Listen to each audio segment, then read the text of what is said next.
ঘুরতে যাব হাজবেন্ডকে বললাম ঘুরতে যাব, হাজবেন্ড বলে তাড়াতাড়ি রেডি হও, এখনই চলো।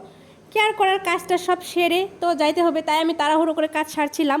সো হ্যালো এভরিওয়ান, আসসালামু আলাইকুম, কেমন আছেন সবাই? Welcome to my new blog. ঈদের দ্বিতীয় দিন আমি কোথায় কোথায় ঘুরতে গেলাম আর কি কি করলাম সেটাই আজকের ভিডিওতে থাকছে।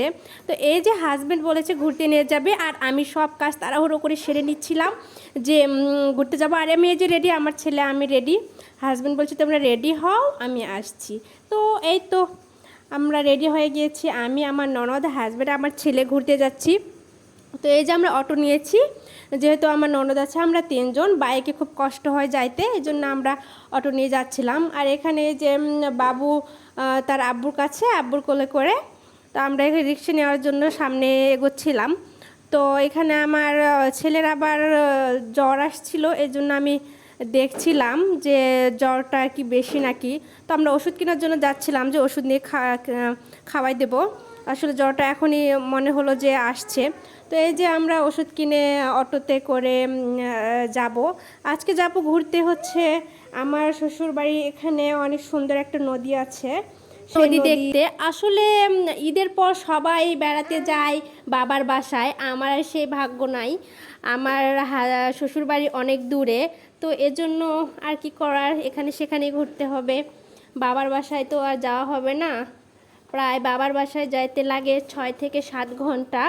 তো এত সময়ের জন্য আসলে যাব না, কারণ হাজব্যান্ডের ছুটি শেষ, ঈদের পরে তার চাকরিতে জয়েন করতে হবে। এই জন্য এখানে সেখানে ঘুরে মনটাকে ভালো করার চেষ্টা করছিলাম। তো এই তো চলে আসলাম অনেক সুন্দর একটা মনোরম পরিবেশে।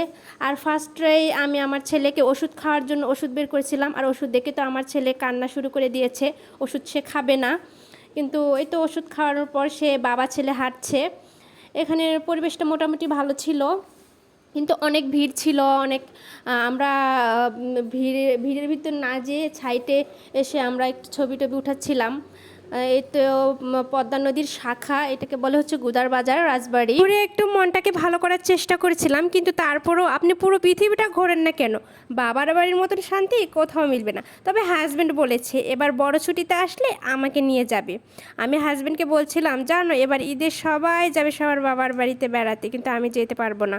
বলছে শুধু মেয়েরাই কি যাবে, বলছে তোমাদেরই কি যেতে ইচ্ছা করে, আমারও তো ইচ্ছা করে শ্বশুর বাড়িতে যাইতে। আসলে কি আর বলার, আমার আর কিছু বলার নাই। সত্যি তারও তো ইচ্ছে করে শ্বশুর বাড়িতে বেড়াতে যাইতে, কিন্তু সেও তো পারে না।